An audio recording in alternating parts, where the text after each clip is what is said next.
All right, are we ready to go? All right. Okay, good evening, everybody.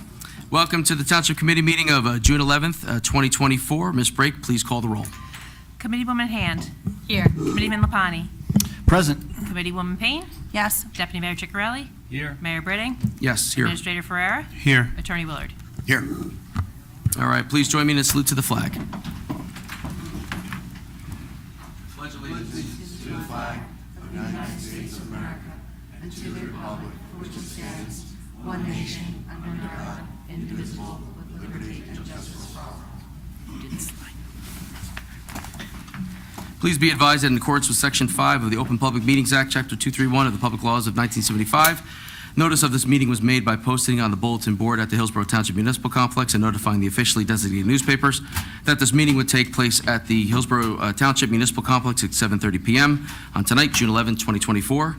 Approval of the minutes. May I have a motion to approve the regular meeting minutes of May 14th, 2024? Motion to approve. A second? Second. Roll call, please. Committeewoman Hand. Yes. Committee Lapani. Yep. Committeewoman Payne. Yes. Deputy Mayor Ciccarelli. Yes. Mayor Britting. Yes. Now, may I have a motion to approve the regular meeting minutes of May 28th, 2024? Motion to approve. A second? Second. Roll call, please. Committeewoman Hand. Yes. Committeeman Lapani. Yes. Committeewoman Payne. Yes. Deputy Mayor Ciccarelli. Yes. Mayor Britting. Yes. Now reports from committee liaisons, receipt reports, petitions, and communications. We're going to start with Committeewoman Hand. Thank you, Mayor. All right.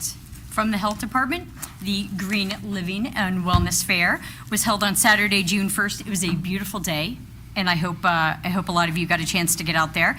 It was also in collaboration with the YMCA 5K, the Hillsborough Hop. Over 40 vendors attended, featuring interactive displays, sustainability, environmental protection. We saw some people from the high school, some of your colleagues from the Robo Club were there. And it was a wonderful, wonderful event, and please try to make it out to those. From the Rec Department, dive into an ocean of adventure. With a sizzling lineup of programs from the Rec Department. They have really something for everyone, whether it's an adult, a kid, whether you want to do STEM, cooking, art, tennis, golf. They really have something for everybody. So there's just a wide variety, so check it out. It will be in the e-news tomorrow. Sports camp. There are still spots available for sports and music academy camps, so please check that out. You can do basketball, baseball, music, all sorts of fun stuff in order to have the kids not on the TV gaming system in your home. They will be outside. Please sign up. The annual Family Fun Day, another opportunity to get outside. So this is coming up in a couple weeks. Saturday, June 29th. We've been assured good weather by the mayor. Thank you, Mayor, for that. So please come at 5 o'clock. There's going to be inflatables, games, attractions, food, all sorts of fun stuff. And for those of us from a certain generation, Gypsy, a true Stevie Nicks experience, will be playing. I think a lot of us are looking forward to that. Shuttle buses will be provided from the high school starting at 5. Music starts at 7. Please be there. Obviously, fireworks after dark. For those of you that may have seen, there was something that came out this week. Ann Van, Middlesworth, the skate park is closed just for a couple days. And I know it might have come as a surprise. They were looking for good weather so that they could quickly resurface and get it back open. So it's closed just for a couple days. So wax, skateboard, I don't know. I guess that's more on the water. Whatever you do to the skateboard, get it ready. Whatever, oil the wheels, whatever. There you go. And it should be back open by Friday. All right. And from social services, thank you for all of those that have donated to the Hillsborough Can. Please, there's a whole list here. They're always in need of things. And I think a lot of people think about it around Thanksgiving. They think Christmas, some of the holidays, but those donations are really needed year-round, so please consider grabbing a couple extra things at the grocery store and dropping them off here at the Social Services Department. Thank you, Mayor. You got it. All right, next we have, sorry about that. Next we have, where am I going here now? We have Committeeman Lapani. Thank you, Mayor. I'll give you a minute to get your paperwork together. All right. Good evening, everybody. So our first off is the motor vehicle MVC mobile program was such a success in Hillsborough Township in that the MVC asked they could return to the municipal building for 2 more dates. Stay tuned for the mayor's e-news and social media for a sign-up link for the July 12th and the August 8th events. So that's July 12th and August 8th. Residents can make an appointment for a real ID. Seniors who need assistance registering for an appointment should contact Social Services Department. And maybe I'll try and return the plates that have been sitting in my car for like 3 years. I keep forgetting to bring in. I'll try and get that done. But anyway, July 12th and August 8th. Summer Networking Social, our second one of the year, the Hillsborough Business Association Summer Networking Social is just a few weeks away, taking place at the Landing Restaurant from 6 to 8 p.m. on June 27th. It will be a great evening to mingle and connect with fellow entrepreneurs, local professionals, township committee members, and staff. There's still time to register. Attendance is a mere $18, which includes light appetizers and refreshments. A cash bar will be available for those who would like to use it. For more information and to register, visit the hillsboroughbusiness.org site. That's www.hillsboroughbusiness.org. From our Finance Department, ACH Direct Deposit Debit Plan. Residents may now enroll for the Township's free ACH Direct Debit Plan for property taxes. Payments will be debited directly from your checking or savings account on a quarterly due dates. Please visit the Township website or contact the Finance Tax Collector's Office for more information. Estimated tax bills to be mailed. The estimated third quarter tax bills will be mailed out at the end of June, beginning of July. Please understand estimated third quarter tax bills are due on August 1st with a 10-day grace period ending August 12th. So I'll repeat that. Estimated third quarter tax bills are due on August 1st with a 10-day grace period ending on August 12th. The Tax Assessor's Office would like to also state that they are hiring an assistant manager. This is a full-time, 40-hour work week, non-union position reporting directly to the tax assessor. The role assists the tax assessor with managing the department, including but not limited to creating reports, overseeing employee training, preparing assessment schedules, and assisting with real property assessments in Hillsborough Township. See full details on the Hillsborough Township website. This is the time also from the tax assessor that the assessor's office performs the farmland inspections. As per NJ State Division of Taxation, farmland properties must be inspected minimally every 3 years. The tax assessor's office appreciates farmland property owners complying with the request for inspection. So it is actually to their benefit that we get there and inspect your property so you can maintain your farmland assessment. Because if you lose it, it's hard to get it back.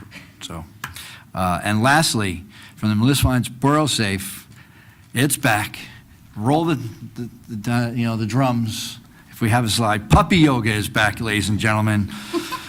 Yes, those adorable little faces taking place Thursday, June 27th from 7 to 8 p.m. Puppy yoga combines fitness with dog therapy as participants stretch and interact with puppies from Oscar Animal Rescue. Look for the flyer in tomorrow's e-news for more information. This event is brought to you by the Hillsborough Municipal Alliance. Usually this always happens while the Deputy Mayor and I are at a planning board meeting, so it's nice to go in and catch a little puppy face before we go into a planning board meeting, so we walk in with a little bit of a better attitude. But it is a great time if you like that, and I would highly recommend it. And that's all, Mayor. Thank you, sir. Committeewoman Payne. Good evening, everybody. For the police, we have an extended thank you to Hillsborough residents for their generous contributions during the recent blanket drive. The department collected over 272 sheets, blankets, for patrol use and 135 units set for donation to local animal shelters. The sheets and blankets will be kept in patrol cars to be used as needed in emergencies. The police department is hiring. They are currently seeking candidates for police records clerk. This is a full-time position starting July 1st. Interested candidates should apply online. The Hillsborough Police Department is hosting the Township's second annual night out on August 6th from 6 p.m. to 8 p.m. at Mountain View Park. National Night Out is a national initiative with municipalities from the U.S. and Canada participating. It's free and open to all. Attendees will witness live displays by police and emergency services, including K-9, motorcycle, and fire company demonstrations. Attendees can also participate in kickball with the cops and a dunk tank while taking home prizes and souvenirs. Vendors interested in participating in National Night Out should contact Sergeant Giraldi at giraldec@hillsboroughpd.org. Finally, for the PD, Hillsborough residents are reminded not to leave your pets in cars unattended. This is especially important during days with extreme heat. If you come across a pet that is stuck in a hot car, please call the police. If you can't, summons the owner. Hillsborough Fire District is sharing the following summer safety reminders. Never leave a grill unattended. During cookouts, always keep a fire extinguisher handy. Place your grill away from your home, tents, umbrellas, and overhanging trees. Keep your grill clean. Keep children away from the cooking area, and always watch your children around the pool or beach. Finally, for the veterans, I'm pleased to announce that our second quarterly Veteran Information Session will be held this Saturday, June 15th, from 10 a.m. to noon. Our topics will be veteran services and mental health. This session is being held in the senior activity room over towards the library and will be a Q&A format. Hillsborough residents who wish to support our veterans events can now make online donations. These donations help to fund, bless you, veteran activities and programs such as Salute to Military Service Personnel Breakfast. Donations are made through the Residents tab on our webpage and then clicking Military and Veterans. The Donate to Support Our Veterans button is at the very top of the page. You can also find that link in tomorrow's e-news. Finally, please be sure to look for the Hillsborough Veteran Information Table at the Family Fun Day and fireworks staffed by our very own Hillsborough veterans on June 29th. And that's all, Mayor. Thank you, Committeewoman Payne. Deputy Mayor Ciccarelli. Thank you. First, the ribbon cutting on June 4th, Norris Hill Farm cut the ribbon for the grand opening of their new weekly farmers market. I was joined by Somerset County Commissioner Paul Drake, Assemblyman Roy Freeman, Administrator Anthony Ferrara, the Hillsborough Business Association, and Township staff, along with owners Debbie and Rich Norrs, and the market operator and organizer Megan Norrs, their daughter, to celebrate this momentous occasion. The market is going to run from June 4th to September 24th and be open every Tuesday, rain or shine, from 2 to 6 p.m. Various vendors attend each week, so it's not the same group every week, but there'll be some regulars, all promoting their locally made products and food. The Township is proud to have a farmers market connecting the community to products and produce cultivated in our area, and make sure to stop by the market soon. Follow the Norris Hill Market on Facebook to keep up to date with all their vendors. Kettle corn, empanadas, pickles, so it's quite a menu, diverse menu there. I also attended the Green Living and Wellness Fair, had my blood pressure checked, my hemoglobin A1C checked, found out some about the quick test, so that was pretty interesting. I spent most of the time with Michael's Miracles, which is a type 1 diabetes group. They support research for that. Also participated in the seniors with dance with the Senior Rockettes. Did not participate, but watched the Bollywood dancing. So it was a pretty eventful Saturday morning. I did this after starting the Hillsborough Hop as well. So the Green Living and Wellness Fair was a great success. I know we got compliments from Somerset County, who I was standing there with, and another great event. And during that event, the Sustainable Hillsborough Commission partnered with RideWise to collect gently used bicycles. The event was a huge success, and they collected more than 25 bikes. Some of the adult bikes will be distributed through RideWise's Bike Connect program, and the remaining adult, children, and teen bikes will be distributed at the Bike Rodeo at the Municipal Complex on Saturday, June 15th, from 10 a.m. to 2 p.m. Bike Rodeo, all right. RideWise will be in attendance demonstrating bike safety with an obstacle course. Bikes will be distributed on the first-come, first-served basis, and kids are welcome to bring their bikes to the Municipal Complex and participate in the Bike Rodeo, even if they're not participating in the bike distribution. For more information, contact the Sustainability Office. I think we got to get that announcement out there for the Bike Rodeo, or Rodeo. That's how they say it in Utah. The Building Department. There are 4 open positions in our construction department. We're seeking candidates for a building inspector, an electrical inspector, a plumbing inspector, and a multi-licensed fire and electrical inspector. All candidates must be licensed according to the New Jersey Uniform Construction Code regulations, and full details are on the Hillsborough Township website. So if you know anybody who's retired or can fill those roles, put them in contact with on the website. The engineering department. Falcon Road reconstruction has started ahead of the schedule that they had laid out and is moving forward. As you can see from the photo, large piping is being installed to help with stormwater management as part of the new complete road design, which will also include with sidewalks. So it's not just repaving, we're actually widening the road a little bit and providing sidewalks. The engineering department will continue to update on the progress of construction.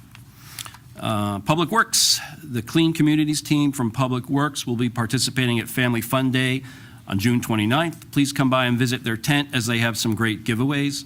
And this year they will be using a new t-shirt slingshot to launch promotional gear into the crowd. So come at your own risk, I guess. For more information on the Clean Communities program, please visit the Township website. That's right. And lastly, the MUA, Municipal Utility Authority. The 2024 tax sale is coming up, and any accounts with outstanding sewer charges from 2023 will be added to the Township tax sale list. Visit the MUA online payment portal, their online payment portal, to verify your account status, or call the office at 908-371-9660 if you have any questions about that issue. And so that's it. Mayor, thank you. Thank you. Will you be hosting the rodeo, the bike ride? I'm interested to see how that goes, too. I wish. I'm not gonna be around, but yes. Okay, all right. So that's a few items for me this evening. I think the first one we have here is I had the opportunity to do everything in my power to connect our youth with our, so we'll actually go back to let's go back to the previous one with the children. We'll go there first. So every opportunity that we have to connect the kids to not only the township, but the police department as well, too, because that's incredibly important. We have our police department in the back here. Thank you for being here. And they do such a wonderful job. And it was just a great opportunity to connect to some children, to spend some time with the police, ask questions about what it's like to be a public servant.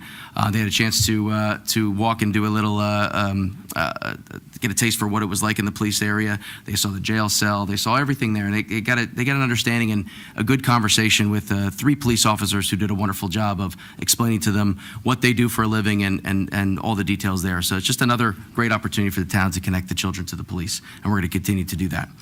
Next slide, please. So this evening we're going to be talking about a number of different items, and I want to put this slide up because I've done this a few times throughout the year because it's important. This is what we focused on from the beginning of the year. This is what we're going to do. Every single decision that we make is going to be associated with making sure that these items are at the forefront. So tonight we're going to be talking about the budget. We'll be voting on the budget. We're going to be talking within the budget. There's numerous items related to public safety. So tonight we will talk a little bit about this, but I'll give a teaser up front. We're fully funding the police department. And that's really important for us too. So that's a big deal, and we'll talk about that more this evening. Infrastructure, you see that there's the 17 roads that are on the docket to be completed this year.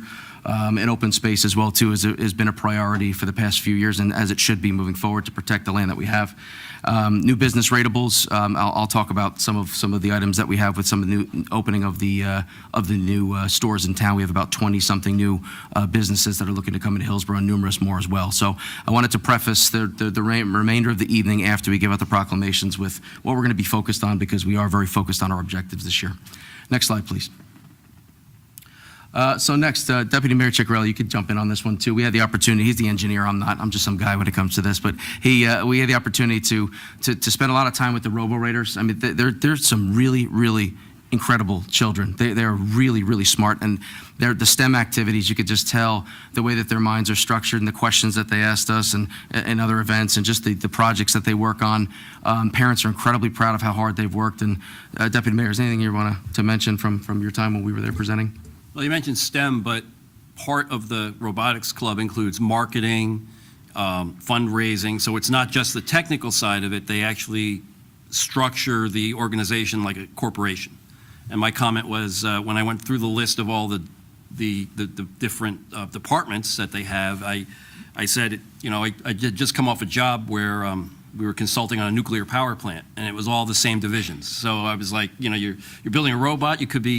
It's preparing you for the future, because you're going to see the same type of corporate structure in any contractor, any business that you join. So it was really interesting to look at it from that perspective. Yeah, it's pretty neat.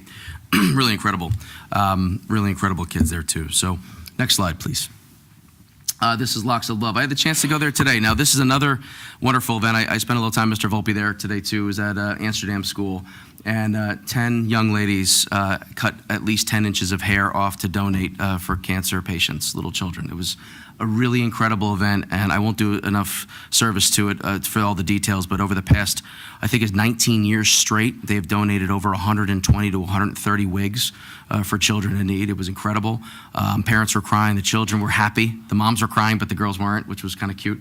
But it was just so incredibly happy. The children had a great time. The schools in this town just do such a nice job of making sure the children give back, and I think that was just a great example of that today. So I really had the honor of being there today and just being a part of it. Next slide, please. So ARIS as well too. At the end of the year, I wanted to go and I talked to them last year, and I spoke to them again this year. They called me back in, and we talk about the environment. We talk about sustainability. There's so many different sides to the environment. So we talked about a number of different ways that how we can protect our local environment, because there's a lot of national things that we could debate, but on a local level, what could we do to actually make a better place for where we live and why it's so important? So talk about not only the environment, we've talked about the business components of it, and they asked some really good questions, and they wanted to do a year-end project. Their teachers wanted them to work a little bit. And the year-end project was, what could we do to help Hillsborough be more environmentally friendly, even more environmentally friendly, because they know about our sustainability group and that whole team who does such a good job. And we talked about rain gardens and how rain gardens can help with flooding in people's homes in different areas. So they actually came up with the idea that they're going to come present us or send to us. It's probably going to be after school, so maybe we can find them, and I'll reach out to some of the teachers and invite them. But they came up with a project to help us understand how important rain gardens are, and coming up with the components and how to tell people what to do when they want to build a rain garden at their house, which I think is a really cool project to do the last 10 days of school, or at the time. Now it's only 5 days. So it was just another great project that the schools wanted to implement to get the children thinking right before they have 2 months of having a good time. Next slide, please. So this one here, so this is so this is the ribbon cutting. So this was the Tropical Cafe. So everyone in here know where that is? Essentially across the street from ShopRite, and the building there that's closer to the street. It is really, really good. We had the opportunity, I think Committeewoman Hand was there, Deputy Mayor was there, right? And I think that's who was able to make that day. And the food was fantastic. Committeewoman, was it good? I highly recommend the spinach wrap. I think I had Yeah. feta in it, and it did the trick. What about you, Deb? I got the smoothie. Yeah, I got a smoothie too. The smoothie, yeah, it was good. It was really, really good. My wife's been there a few times now. Bahama Mama? Get the Bahama Mama. It was really, really good. And really, it's a local family as well too. So it's a local business that we're supporting. So that we're supporting all of our business, but it's a local family in Hillsborough. Next slide, please. All right, so from a high level, just 206 and a Falcon Road update. So as it relates to Falcon Road, I don't want to take too much more from what Deputy Mayor had shared, but yes, we're ahead of schedule there. We will keep you posted. I'll make sure to do videos as things are moving forward. As a side note, that road is not being paid for by Hillsborough Township residents. That is being paid for by a contractor that had an agreement with the township years back, and now we're executing on that and finishing this road at no cost to the township. So, but that being said, our engineering department is fully integrated in the project plan. And that's why you see the police department out there, and they're doing it as usual, bang-up job. Really, really good job. There may be 2 or 3, at most 4 times throughout the summer where the road may be closed for a day or for a few hours because there's some major pipes, right, Deputy Mayor, that go across the road in 3 or 4 different areas, and they won't be able to let traffic through, but that's in the summertime. So that's more to come there. We'll keep you heads up there.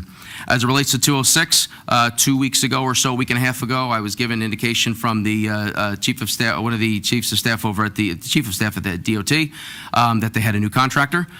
They said they would get back to me as soon as they knew that they signed off on the agreement. I had reached out again today. I have not received a response yet, but we have been in constant contact. So as soon as I get that response from them and I have an indication as to who that is and what the next steps are, I promise you I'll share it, full transparency, so you know what's going on. But you do see PSC&G. I actually spoke to the PSC&G contact last week and the new contact today to make sure that they understand where we are with that, and they know that it's the highest of priority. That's what I was told today by that contact. And they are working to make sure that the DOT submits the proper work orders to move the right components on the poles, which you see have been moved back. So that essentially is setting it up for getting the road done. So that's good news to me. They wouldn't be wasting time if they didn't, in my opinion, if I didn't see some type of progress moving forward. So that's the update for today. And as always, I'll keep you posted as soon as I know anything that comes up. Okay. So, okay, and stay connected. As always, you can stay connected with all events and more via the Wednesday Mayor E-News and Thursday's Experience Hillsborough Bulletin. Be sure to follow and like the official Hillsborough Township Facebook page, Twitter, which is X, and Instagram. Tune into the Hillsborough YouTube channel and sign up for Hillsborough Alerts for traffic and emergency notifications. All right, now it's time to do some fun proclamations and then a presentation.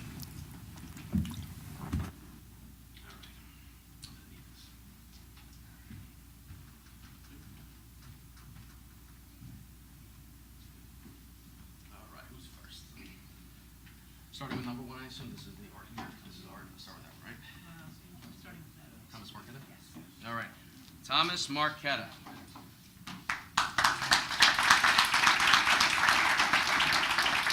Am I pronouncing that right? Thomas Marquetta, is that pronounced properly? Yes. Here you go. Thank you. Come on up, come on up. Here it is. Let's go stand in the middle. All right. Come on here, Bubba. Here you go. All right.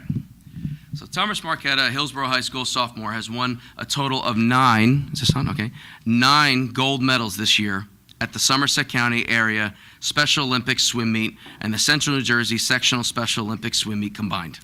Congratulations, buddy. Tommy is a passionate and outspoken advocate for the autism acceptance, having participated in interviews regarding the need for acceptance with ABC, MyCentralJersey.com, the Big Ten Network, iHeartRadio, and with the CEO of Children's Specialized Hospital.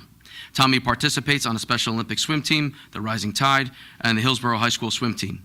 Tommy swam in every high school meet this season, including the sectional championship and the state semifinal. In August 23 of last year, Tommy earned the Red Cross Lifeguard certification and then the YMCA Swim Instructor certification. His goal is to help the YMCA set up a program that would provide swim lessons to the special needs population. The high school team swim coaches nominated Tommy for the 2023 NJ.com High School Game Changer Award in the category of Best Athlete with a Disability, and Tommy was one of the 3 finalists in this category. Congratulations on that. Thank you. Good stuff, man. That's great. All right. Now, therefore, be proclaimed that we, the Mayor and the Hillsborough Township Committee, do hereby extend our sincere congratulations to Thomas Marquetta for having achieved so many, the many gold medals in the Special Olympics, and recognize Thomas Marquetta for his advocacy for autism acceptance. Congratulations, man. You want to say anything? Would you like to say a word? Would you like to? Sure, go ahead. I just wanted to highlight how the many organizations that I take part in that all work for inclusion, and how the experiences that I've had on my high school swim team are what inclusion should be, where I wasn't treated as somebody as a different different, but just as another member of the team. Thank you. Thank you.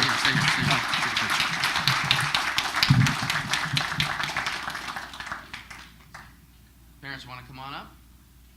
Mom, dads, family? Coach? Yeah, coaches. Yeah, absolutely. Everyone who's here to support them. Bring it up. Yo, let's take a step back. Thank you. Thank you so much. You got it. You got it. Yeah, you're welcome. Erica, is this in the way? There you go. Wherever you want to go. Go for it. Go for it. That's fine. Hold on, there's a giant arrow on your screen. It's in panorama. You just go around the whole room and get everybody. There you go.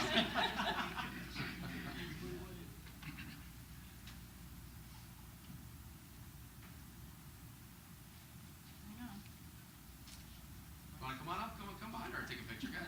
Come on up. Come on. You can take a picture. Okay.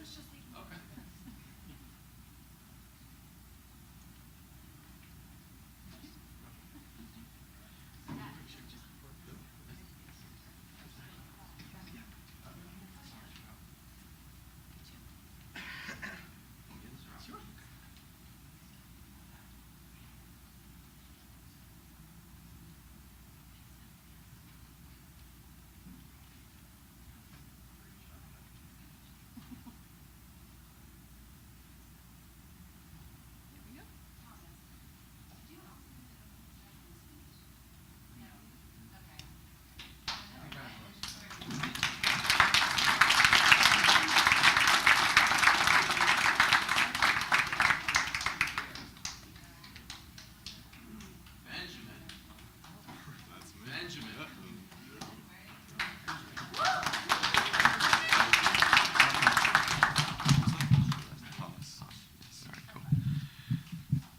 All right.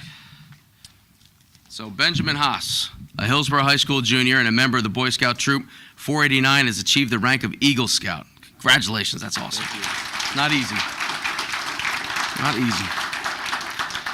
Benjamin's Eagle Scout project consisted of upgrading the walking paths at the Faith Lutheran Church Community Berry Patch using gravel and paver stones to create aesthetic walking paths. This project took 39 hours to complete with 3 adult leaders and 10 scouts. Benjamin served as patrol leader, assistant scout patrol leader, the scout patrol leader.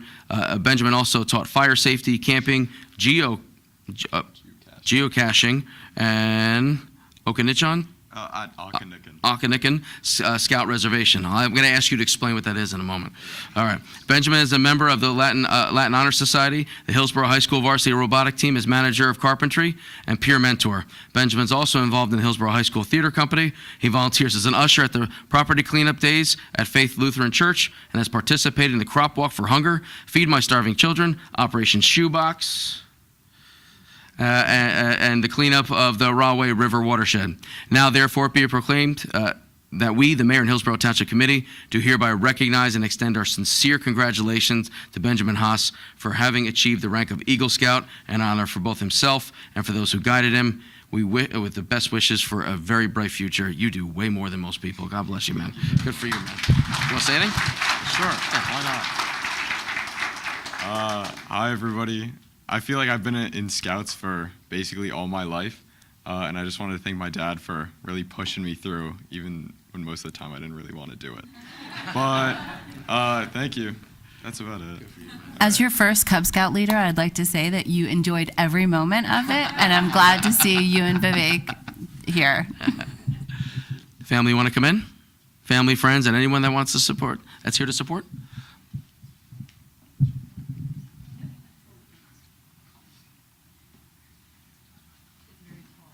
Yes, tall family. I need a stool. I'm short. I'll stand next to you. There we go.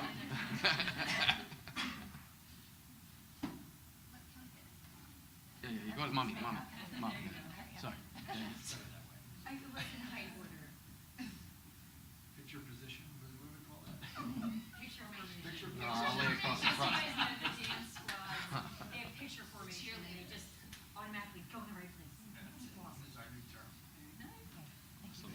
Appreciate it. Congrats.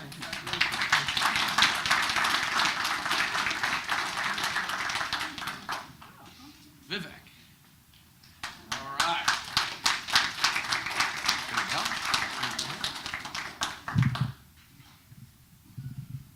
All right, Vivek.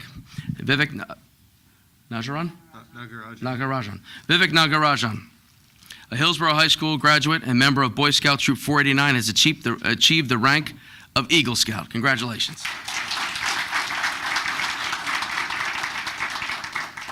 Vivek's Eagle Scout project consisted of the reorganization of 2 rooms in the local Gigi's Playhouse, including building multiple shelves, reorganizing toy boxes, and inserting fitness ball holders. The project took over 30 hours to complete with the help of 10 people. Vivek served as patrol leader and assistant senior patrol leader roles in the troop. Vivek has participated in the TED Ed Club, Hillsborough High School Debate Club, good for you, the Stock Market Club, really good for you, and has volunteered at the Green Knoll Nursing Home and Gigi's Playhouse. Now, therefore, be it proclaimed that we, the Mayor and Hillsborough Township Committee, do hereby recognize and extend our sincere congratulations to Vivek Nagarajan for having achieved the rank of Eagle Scout, an honor for both himself and for those who guided him with the best wishes of a bright future. I mean, you Eagle Scouts do such a wonderful job. You guys do so much. It's incredible. Congratulations, man.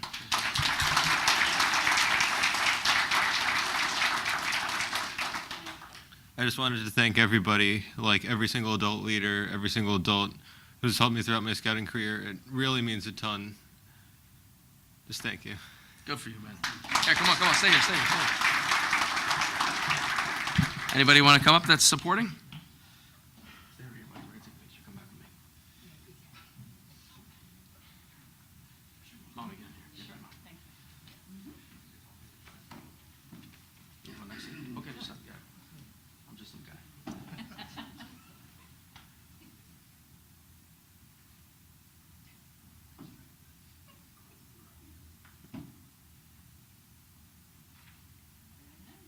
Congratulations.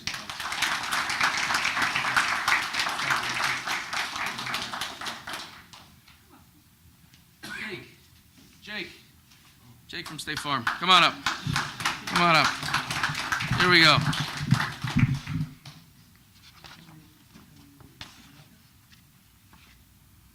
We're unlocking a phone. I get it.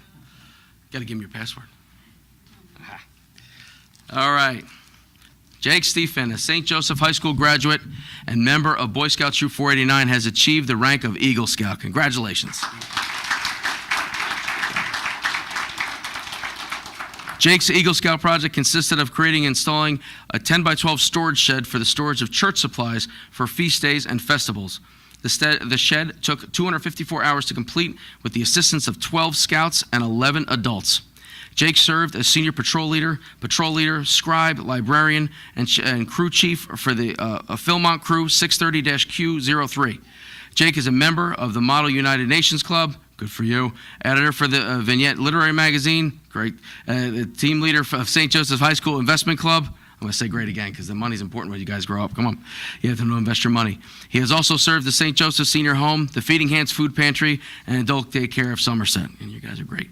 Now, therefore, be it proclaimed that we, the Mayor and the Hillsborough Township Committee, do hereby recognize and extend our sincere congratulations to Jake Stephen for having achieved rank of Eagle Scout, an honor for both himself and for those who guided him with the best wishes for a bright future. Congratulations, buddy. Good job. Would you like to say anything? I just want to say thank you to the scout leaders and my father, who isn't here right now due to an emergency, but I just want to say thank you to him for being the push in my back to finish this journey and get Eagle Scout right at the last second, so thank you. Anybody like to come up, picture? Come on. Good for you. And how are you related? Friend? Brother. Oh, brother. Cool. Older or young? Older. Couldn't tell? Oh, well, I don't know. You guys you both look young. Also an Eagle. Oh, he's an Eagle Scout too? You guys are great.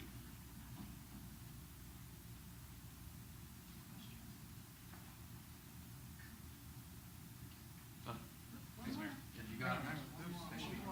Oh, more? More? Okay. Yeah. My son Christian's going to start Boy Scouts this year. That's great.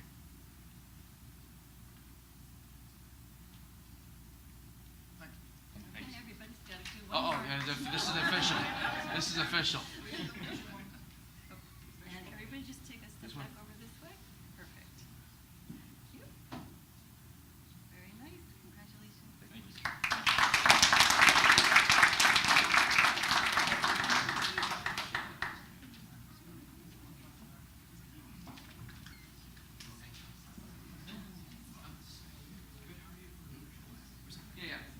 Now, can I ask all 3 art students to come on up? Are we okay to come on up, all 3 art students? Can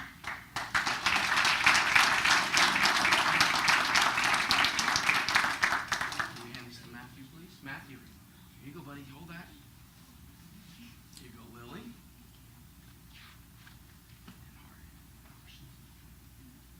All right. So let's talk about, I don't have notes on this on purpose. Why are these 3 young people here tonight? So our school system is fantastic. I truly believe that. And they put art as a focus because I think it's a great way for children to express themselves. And I think it's also our way of getting insight into how they think and how we can help them grow. And I think it was, 400 or 600 different paintings and different art around the township building for a 2 or 3 period of time. And they asked me to choose 3 for the office. And I didn't look at names, didn't look at anything else. I legitimately looked at everything, and I think there was just an incredible amount of art. But I chose their 3 pieces of art, which we probably should have brought in tonight to show. I don't know if we have the pictures of it or not, but I'll explain them from my perspective at a high level as to why I thought they were so incredible. So first, Matthew. Oh, you have it. Oh, good. Oh, good. Perfect. We'll start from right to left because Matthew's there. Perfect. Actually, you guys are lined up perfect. This is your picture in order. That's amazing. What's the odds of that?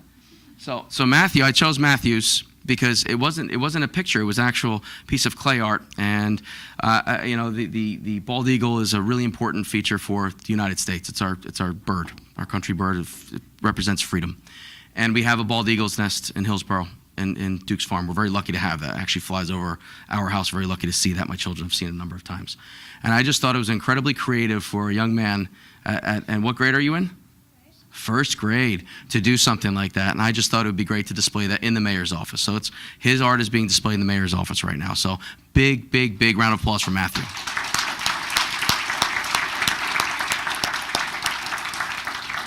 So Harshitha, so the reason why I chose this one was I have 3 kids, 8, 6, and 2. And this is as soon as I saw that, it just reminded me of when they look up at me when I'm guiding them or in any situation. It just reminded me of a child looking up at their parent. And I'm not sure if that's what you were trying to accomplish in that. Or it was. So it actually, because my son Robbie's eyes are that color. My son Christian and Grayson have dark brown eyes, but he has those eyes. It reminded me of it. And it was something that I wanted to see every time I was in the office. So that's why I chose Harshitha's. And I just think it's incredible. I mean, look how much detail is in that picture. It's amazing, right? So a huge round of applause for Harshitha. It's a really, really good job.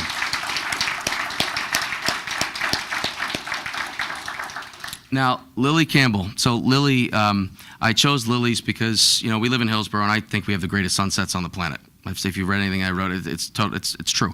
I live off of Willow Road. It's incredible. We live between Saraland Mountains and all the open fields. We have a really great reflection of light, and it's just beautiful in Hillsborough. Very lucky. And this picture reminded me of what I hope my kids think of my home when they're coming home from college and deciding to come back here versus going somewhere else. And that's just a thought that I had. It's just the memory of how I thought. I grew up in the 80s, and I have great memories of it. And that's kind of the memory I have, even though it wasn't exact. It was just beautiful. And I think this just captured that with the sunset as well, too. So I chose that in the office, and I just think, look at the attention to detail there, too. Even the little bike, and did a great job in making the shadow larger on the bike because the sun's going down. Really good job. So just another big round of applause for our 3 artists. Yeah. So we also have the art teacher. I think Matthew's art teacher is here. Would you mind coming up? Yeah, come on. Or any of the art teachers that are here. Anybody that supported them. And I didn't have a chance to meet you, sir. So yeah, come on up. Come on up. Would the art teachers like to say something about their students and just the art in general? Because you guys are the experts in art. Put you on the spot. Yeah. Totally. Just wanted to say that Matthew is just a really talented artist, and it was between actually his eagle drawing and his sculpture. They were both equally wonderful, and I just can't wait to see what he does in the future. Sorry, I'm way shorter than you. Can I take this off? Yeah, anything you want, buddy. And I just want to share that I've had Lily as a student now for this is the 3rd year. And Lily was in my AP class this year, and it's just been really special to watch Lily grow and develop, and her art develop over that time. And really looking forward to what Lily does next year as a senior in AP. So it was great. So I'm going to call up all the parents and the families that are here as well, too. Come on up if you would like to take a picture with your children, and we'll do a big group picture first, and then we'll do individual families to give you guys a chance to have that. Come on up, Dan. You got a Yankee shirt on. Come on up. They win? They win? They're playing now? Oh, so you left the game to come here. Good for you. Good for you. Oh, Danny, you won? Good, buddy. You're good. Come on in. Go stand next to your children. Yeah, go right next to your children, and then we'll do a big family picture, and then we'll get next to your right there. Get in there.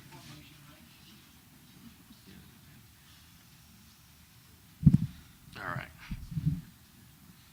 There we go. Almost as good as a cheerleader.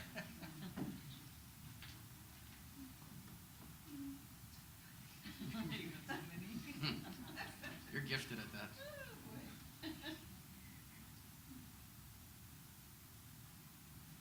Wow, you haven't dropped one yet. Jinx. All right. So wait, here's mine. So do you want to do individual families real quick? Sure.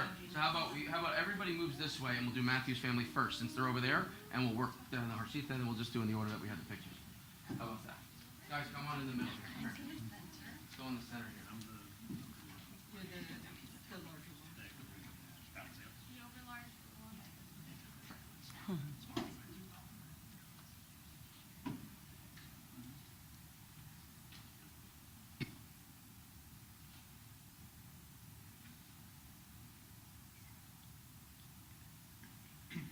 Good job. Is that it? Hey, good job, man. Congratulations.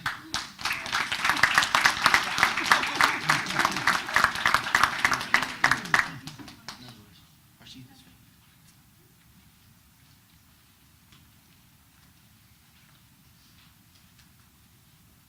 Ready for Castle?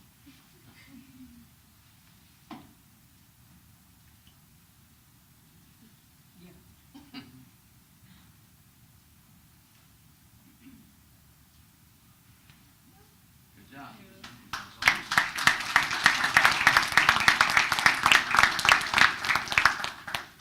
Lily, bring in the whole crew.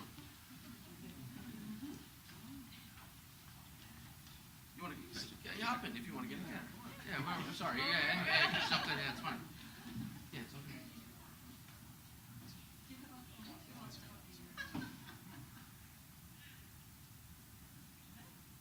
Okay, do you have a phone you want to use? No. What was the score? We'll talk to him. 6-4? Good. You won. Good. Good stuff. Thank you. All right. Congratulations.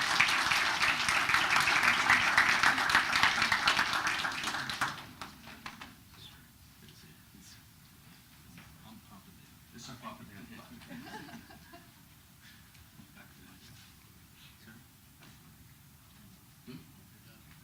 Okay.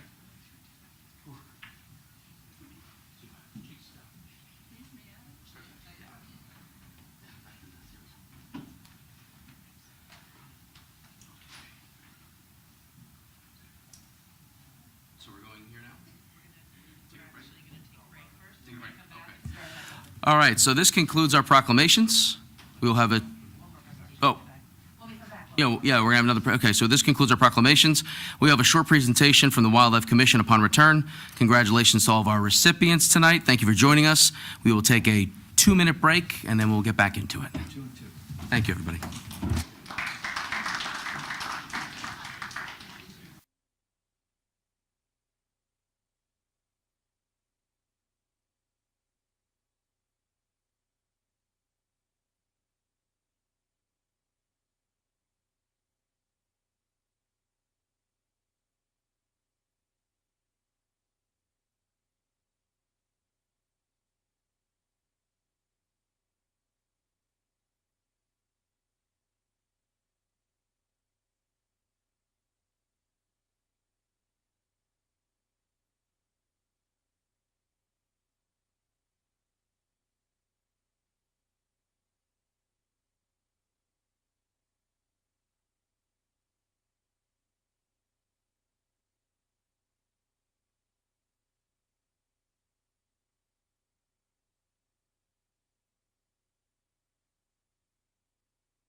Okay, we are back. So we are going to go into our Wildlife Management Commission presentation. For those presenting, please come on up if we don't mind bringing the microphone. Introduce yourself. Thank you. Yep. Yeah, I'm Bob Matros. I've chaired the committee now. This is our 20th year. I'd like to say good evening, Mr. Mayor, and to the Township Committee there. And it's been our 20th year of 100% success rate. So we've had a good year. We got a couple of different things at the end of the program to go over. We want to make a couple of changes in the program. But you got the first slide there, so we can go to the second slide, Sarah. With that, again, safety is our priority. We really drum that into the heads of the guys at well, we had several women this year too hunting at the safety meeting. Again, some of the people have attended that meeting for 20 years now, and they still attend, and we still push the safety record. So that's a big plus. So this is the information from the tabulated from the 67 surveys that were returned. So it was a 96% return rate, which is pretty good. So you see for the 23-24 total season, net harvest was 148.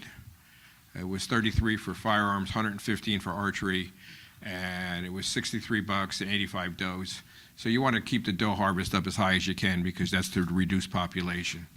So actually last year we started the fall turkey season and one turkey was harvested. Oh, so wow.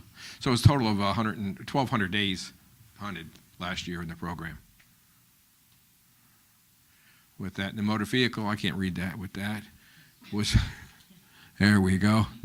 So we first started the program, it was like 330 some odd road collisions that were reported for pickup back in 2004.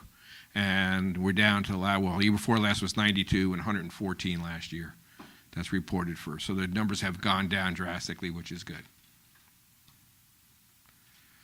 We had 20 deer donated in the venison program, so that's about 850 pounds of meat to the Norwest Cap. We have a V. Roach and Son and White House does our butchering, and the total cost was $1,600, and that comes out of the permit fees.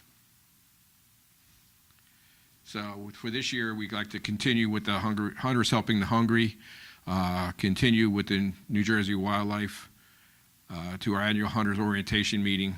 We're trying to get one of the members there, but usually it's a conflict with their vacation schedule, to do a little bit more tree stand hunting safety program. So everybody's required to wear a safety harness and be up in the air. Minimum, what's it, 9 feet, 10 feet? 10 feet. So, which is kind of, most guys are higher than that, so. With that. So for this year, we'd like to propose to continue allowing the actively calling the coyotes during the overlapping season, continue with the fall turkey. We're looking to raise the permit fee. It's been $75 for 19 years or 20 years now, and our butchering costs have gone up. So we went to $90, and he was $75 for the whole term of the program. So we're looking to increase the fee. And also, the hunters are responsible to post the property, and those paper signs, they're a little expensive, and they don't last very long. As they're just stapled to the tree, and between the elements and the squirrels chewing them up, they don't last too long. And at the last safety meeting, I guess one of the hunters works for Public Works, and I guess they have a new machine out to make signs.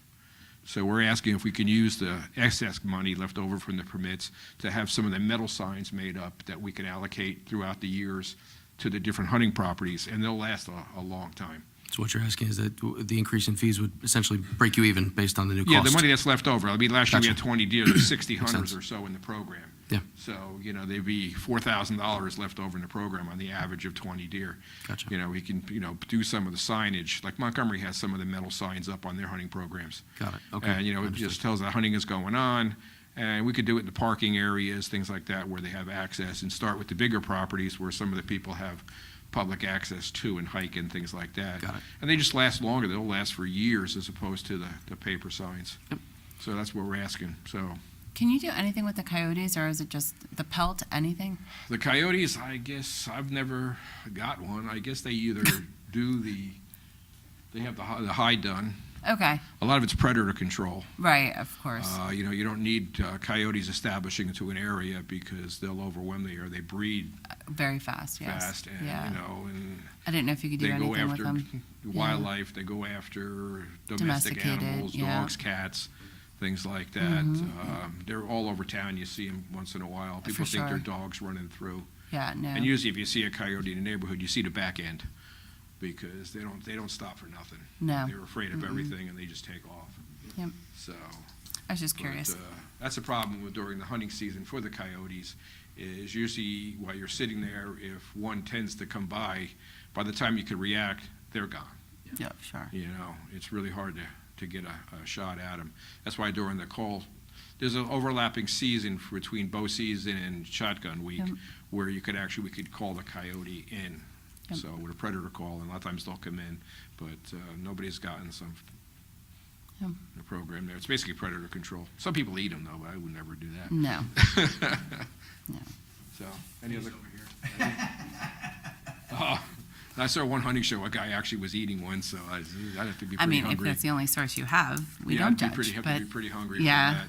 So that's what we're asking the committee to do, so I guess you'll get back to us, and we'll continue with our safety record. We'll continue with the once we get the approval, we'll have Sarah, we'll get together, we'll do the applications, and then the lottery, and then the safety meeting, which is scheduled for the second Thursday in August. Perfect. So, Very good. with that, so. Thank you. It's short and sweet, now you can get back to your agenda. Thank you. Anybody have any other questions? Thanks, Bob. No, thank you, Bob. Appreciate it. Thank you. Okay, so we have a lot on our agenda tonight, so we have some personnel items that we'd like to address before moving forward. May I motion to go out of order and move on consent items 1 through 7 first, please? So moved. Seconded. All in favor? Aye. Aye. Aye. Any opposed? Nope. Okay.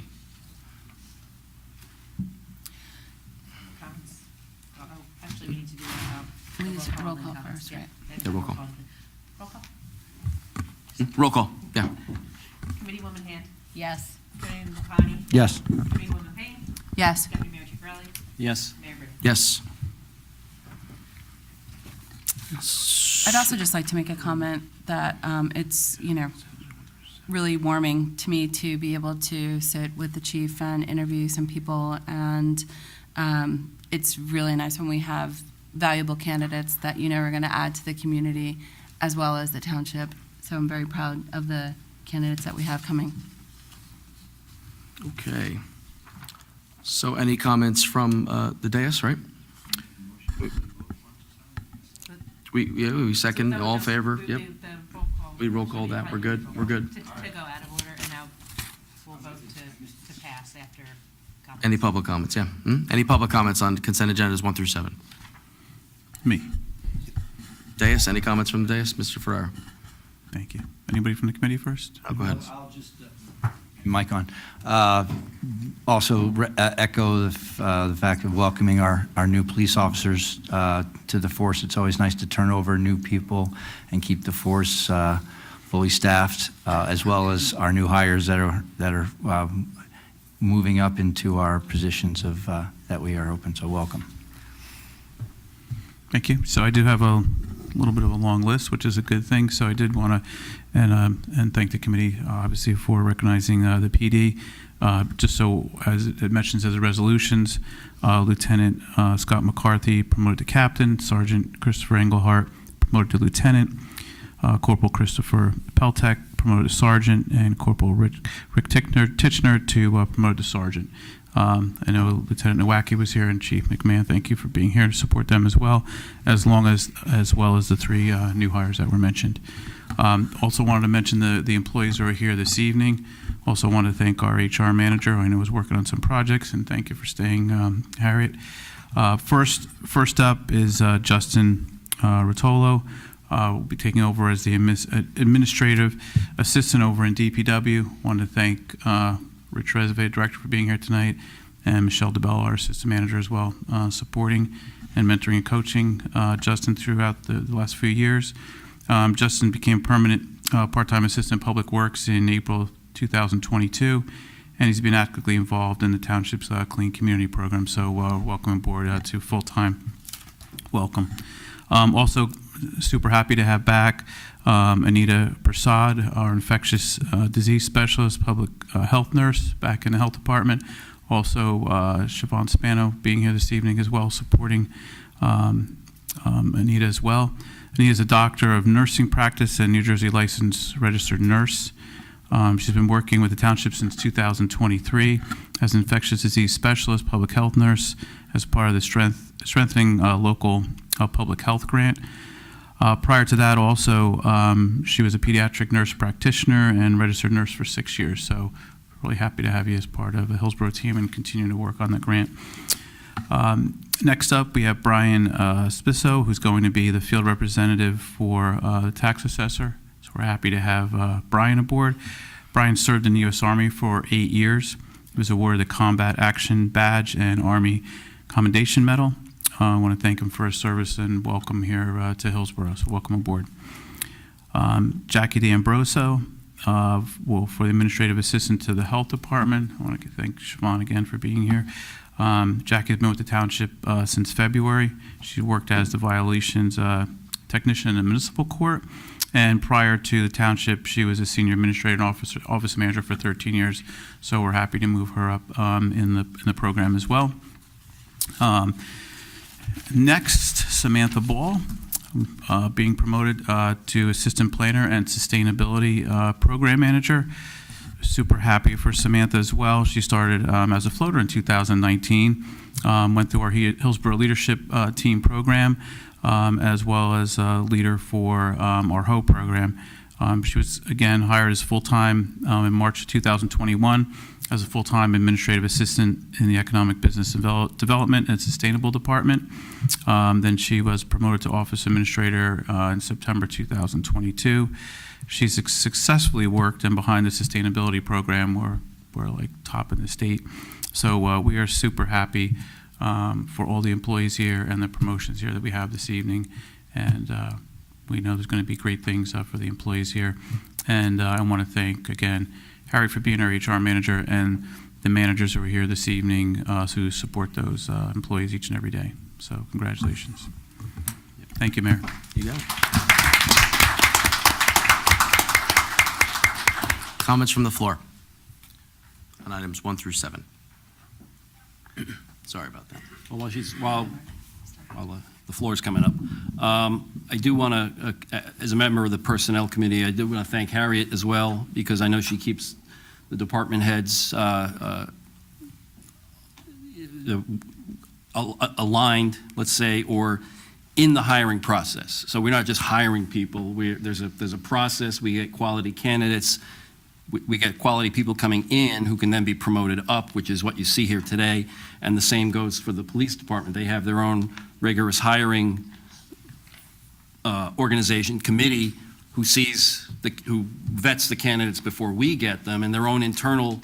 They appreciate that process because it's kind of there's two elements to it. But the rigorous hiring process assures that we get quality hires who want to stay around and stay here for these types of promotions. So I think the hiring process we have here is top notch, and I do commend the chief for having that as well. And I know there's some talk about why does the board, the township committee, have to be involved? But I think there's a check and balance there as well that's appreciated by staff. Again, that they have quality people coming in who want to stay. So, thanks.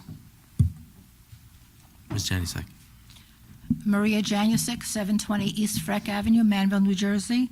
I'm also a Hillsborough Township property owner, Block 86, Lot 32155, Camplain Road.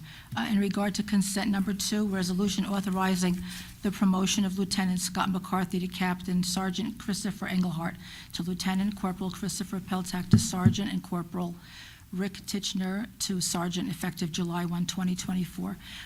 In regard to these promotions, is there going to be another captain, or is this a replacement for It's a replacement. a captain?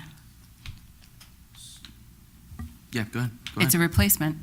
It's a replacement? Yes. Okay, and for the lieutenant position, is that also a replacement or an additional Well, lieutenant? so there's upward movement now, right? We replace the captain, we move everyone up. So all of these are a step up based on? Correct. The replacement of the captain? Correct. Okay, thank you. You're welcome. Consent number 3, resolution authorizing the hiring of police officers in the Hillsborough Township Police Department. States that there are vacancies, and it looks like 3 new police officers were hired. The salaries are those, the first 2, the salary of $56,877, is that the starting salary? Or is that based on experience from prior employment? So there's steps for the police hiring process. I'm sorry, what? There are steps for the police hiring process per the contract. That's the starting salary. Okay, because the third police officer, Andrew DeMayo, is getting a higher salary of $70,990. So He's coming from another department. from where? Another Police department? Correct. Thank you. Consent number 7, resolution authorizing the hiring of Samantha Ball as Assistant Planner, Sustainability Program Manager in the Planning and Zoning Department. Is this a new position, or is this replacing someone? Yeah, so it's replacing the person who has decided to find another job outside of Hillsborough and eventually outside the country. So yes, it's a promotion and a backfill. So, all right, so there had been an assistant planner who Correct. Resigned. Correct. Thank you. You're welcome. Okay. Consent number 3, resolution authorizing the 2024 municipal budget to be read by title only. We're not there yet. We're not there No, we're yet. not up. What? You just did 1 through 7, you're good. You Yeah. can come back up. That's number 3 in the budget section. This is, That's number 3 in the budget section. yeah, we're just doing one We're consent on 1 through 7 consent right agenda now. 1 through We're 7. going through 1 through 7? Yeah, that's what we just called for. Now we're going to do 8 through 22 next. I'm sorry. If you look at the agenda, it's broken out. So the budget is coming up next, but we moved to take the personnel items 1 through 7 from the consent agenda ahead of time. So we're doing those now, and then we're going to move on to the budget after this. So, Ms. Janusik, I'm so- going to call out for 8 through 22 next, and then we're going to come up for the rest of the consent agendas. Then we go to the budget. And then we'll go to budget? Yes. Okay, so, all right, so 1 through 7, but not including the budget items? No, not yet. That's later. This is just the consent agenda. The next is the budget presentation. Yeah, stay here. You'll. Come back? It's next. Yeah, just stay here. Okay. Yeah, it's going to happen You'll next. You'll have an opportunity. Yeah, Thank you. yeah, okay. So roll call, right? Motion. Yep, it's all Do through. we have a motion? Did someone? Motion to approve. Second. Roll call, please. Committeewoman Hand. Yes, approving 1 through 7, Yes. Committeewoman Payne. Yes, approve. Committee with Lapani. I went out of order. Skip me. I did. I'm out. Jeez. You did ladies first, sorry. 100% yes, and welcome everybody. Congratulations to all. Don't be late. We're going to excuse the employees, so they do have to work tomorrow, so thank you. We Thank got you. to finish voting. Yeah. Deputy Mayor Ceccarelli. Yes, Mayor Britting. congratulations. Oh, Mayor Britting. Yes, and congratulations, guys. Thank you all for being here. Thanks, Chief, for bringing in great police officers, too. Thank you.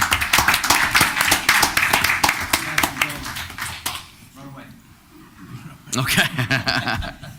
Go enjoy your families.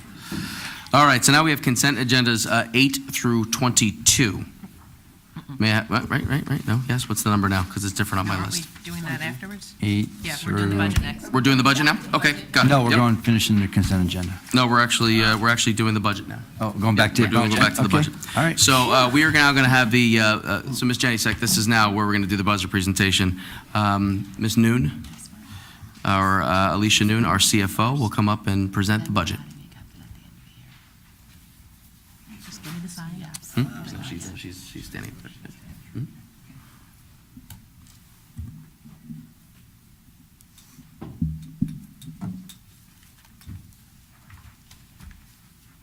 I don't know how close I need to stand. There we go. Do I need, how close? Am I good? I'm good? Okay.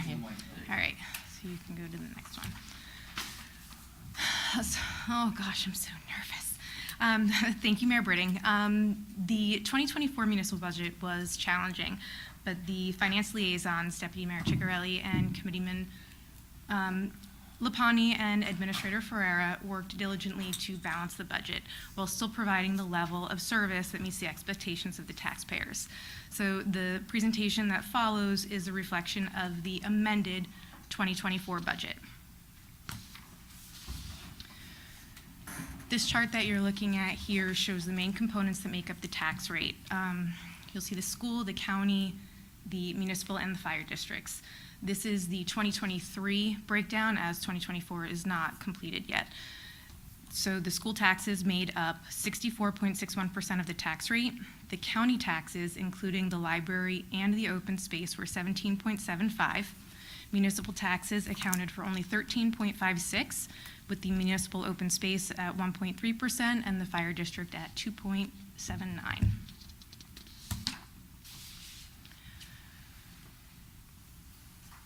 The 2023 tax rate was 0.292, which for an average home value of $547,000 would be about $1,597.24, which breaks out, so that's annually, this breaks out to $133.11 monthly. On the same home value in 2024, a tax rate of 0.307 is $1,679.29, and that breaks out to $139.94 a month. So, $139.94? That's a year. $1,679.29 is annually. New monthly. Yes. Yeah. Boys. Point for Alicia. Thank you. So the increase is 0.015 on the tax rate, which is an $82.05 annual increase, breaking out to about $6.83 a month increase. Okay. So we get to the tax levy calculation. So we calculate the tax rate by taking our total expenditures of $40,688,964 and change, less our anticipated revenue of $14,987,643.91, which equals our tax levy. It's $25,701,320.30 divided by our total rateable value. That comes out to 0.307 per $100 of assessed value. For comparison, we looked at some surrounding towns' tax rates. We looked at Montgomery, Branchburg, and ours is the lowest at 0.307, followed by Branchburg at 0.317, Montgomery at 0.467.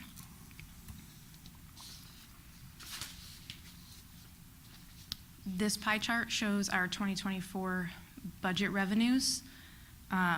So the municipal tax levy and state aid provide 72% of the revenues in this budget. And then items such as our licenses, permits, shared service agreements, and court fines provide our additional revenues. Also included in that is our grants and some of the surplus that we anticipate as well. Our key revenue changes that we're looking at for 2024 are decreases in the construction code fees, but we're also looking at increases in the municipal court and the use of special items of revenue. Municipal court seems to be headed back in the direction of pre-COVID, so it's back on the rise. And our 2024 municipal budget appropriations. So our collection rate is 99.37%. It's a very good collection rate that we have. The departments that you're looking at here, the largest chunk is our public safety, which is 24%. That encompasses police, OEM, municipal prosecutor, and the municipal court. The two next largest pieces are the next one is Public Works, which includes our streets and roads, snow removal, building and grounds, recycling, leaf cleanup program, and our parks. The municipal offices for 12% represents the rest of our departments. It's the administrative. So the administrator, the clerk, elections, finance, tax collection, planning and zoning, Health Department, Recreation, Economic Business Development, and I'm sure I missed one or two. There are other charges that are outside of our control, the pensions, the insurance and benefits, and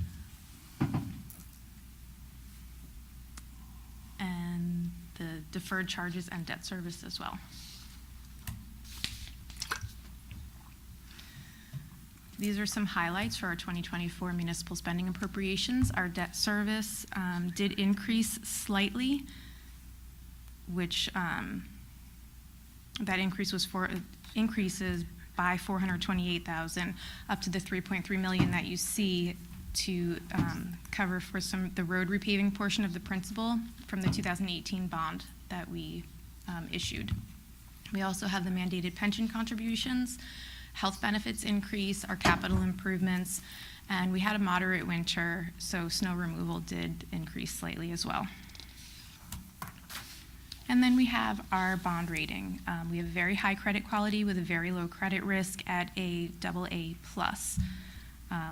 And this allows us to borrow money and pay over time, which lessens the increase of the budget impact year over year. And that is everything in a nutshell. Everything will be available online tomorrow. Are there any questions from the committee? First, I just want to, I would start off, and then I'll give our budget leads a moment to share. I just want to thank you for, you've been a CFO now with us for about the past, year or so, or a little less than, and you've done a wonderful job. Thank you. I appreciate everything that you're digging into, and you're doing a really nice job of making sure every single dollar is accounted for, because we are collecting other people, we're collecting resident money to make sure that we keep our town a safe place and try to really help build out our infrastructure. So the fact that you've done such a good job, I think you've helped us also continue to steer us in a really good direction. So I just want to thank you for the time that you put into that. Thank All you. right, we'll start off with that. I'll leave it to Committeeman Lapani first, and then Deputy Mayor Ciccarelli, because they were the budget liaisons. Hello, Alicia. Hello. Listen, we were, we'll be honest, this budget was looked at probably 6 or 7 different ways, for a lot of reasons. We have, what the mayor kind of gave us a direction based on the building blocks that he set out from, honestly, is what we've heard from the public of Hillsborough over the last few years. They have made it abundantly clear to us that our infrastructure needs to be addressed, that there are parks and recreations are a big part of why people come to Hillsborough and want to stay in Hillsborough.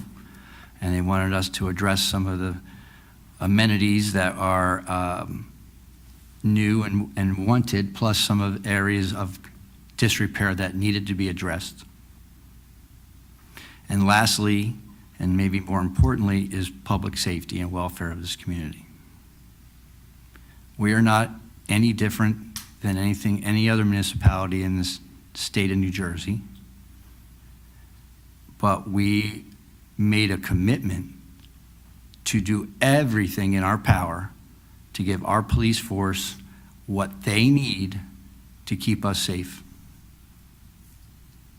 And I'll say that again. We gave everything we can to keep the people of Hillsborough safe, as they've asked. They have met with the mayor. We've had small meetings with different parts of the residents. We've had emails. I'm sure everyone on this dais lives in town, knows that it's a different world out there, and we are not any different or subject to any different things that are happening elsewhere in the communities around us. Some of it's out of our control, but what we can control, we've addressed. And the 3 main items that I'll address, and I'll hand it over to the finance chair, my partner, is number 1, the roads. We did loud and clear. We started a program 5 years ago when I became mayor of studying our roads and identifying the roads that need to be adapted and have a 5-year plan. We've kept on that plan. We have accelerated that because of our bond rating, being able to borrow the $9 million. That he has a $300,000 hit this year So we're going to get $4.5 million in roads for $300,000 up front. Many of these roads have been in disrepair for years. Many of them have been the bane of our existence in emails from people asking us, when are we going to get to them? So we heard you loud and clear. I think everyone that's walked around this town knows that the roads are important. We've all talked about the need for infrastructure repair and have addressed. So we've addressed that. Secondly, the parks. We are a award-winning parks department in this town. It is kept immaculate, and our staff does a great job, but there are things that people ask for to maintain. Pickleball was one of them. There's been a big pickleball craze. So we are taking an underutilized park, or Doherty Park, that has an old rink that is no longer used, and we're converting that to a pickleball court. And we're also, in the meantime, also going to apply for a grant so we possibly could get the money back, but we didn't want to wait. And also some things, a basketball court that was in disrepair over off of in Green Village, and then other things that the parks needed to address, plus some maintenance equipment to take care of it. And lastly, we talked about the police department. Part of that is buying vehicles, but one of the most important things, and the mayor wanted us to do, is we are getting the plate readers for the town to help coordinate with other towns and counties as people transfer through the quarter of 206 to identify the cars and the perpetrators who steal cars as they come in and enter through our town, which is affecting every municipality around the state. So I feel for a $6.78 a month increase, which essentially is two of those, that's $3.50. Or if you really want to get down to the ridiculous, 23 cents a day is what it comes out to. I think that's a pretty good return on investment. And I thank Alicia for helping us get there. And let's face it, all the costs have gone up. There isn't a home in this town, state, that isn't affecting the crunch of the economy a little bit right now. Let's just be honest. And we are not immune to it, but we were able to control it and fiscally put a budget out that gives the people all the protection, all the amenities, and keep our staff here. We had no layoffs, and I'm very proud of this budget. Deputy Mayor Chick. Thank you, Mayor. I echo the sentiments with respect to what we're spending on public safety and roads. I'm a civil engineer, so it's right up my alley. I also, Sean mentioned the amenities. So that's everything else that's here, the health department, social services. So we're funding all of that as well.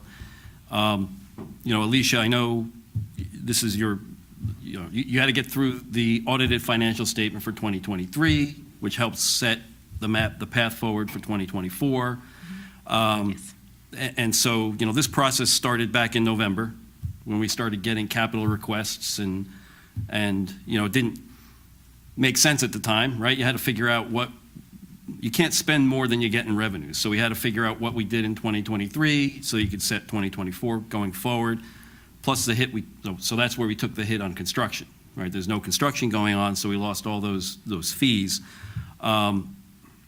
So it was, we started that process in November. The various departments bring their I don't want to say requests, they bring their budgets to you. Yes.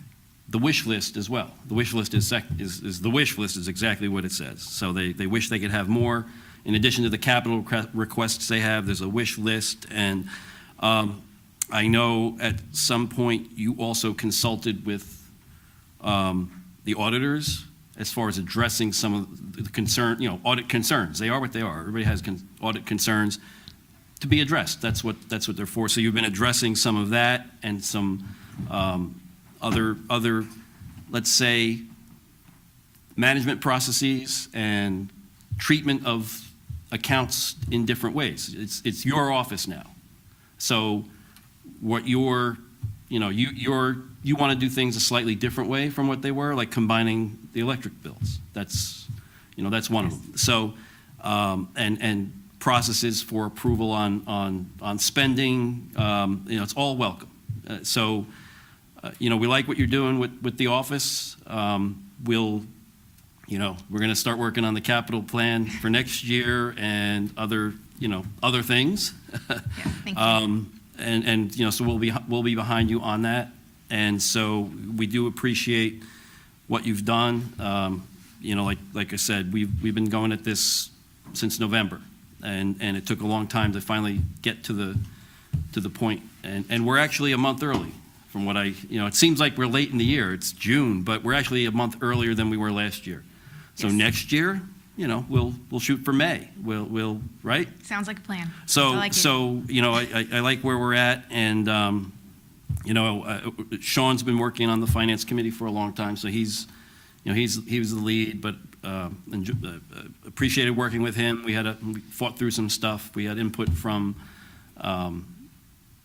Committeewoman Payne, and meetings with Committeewoman Payne, Committeewoman Hand. Obviously, the mayor's got some say. So, again, appreciate the work you put in, and take a day off and do some other finance stuff tomorrow for the township. But actually, that's not right. If we approve this, if and when, There's more to starts do. the next trek. So again, thank you, and I'm looking forward to working with this budget. Thank you. Me too. Anyone would like to make a statement? I have some questions. Is now the time? Sure. All right, so I just want to clarify a couple things.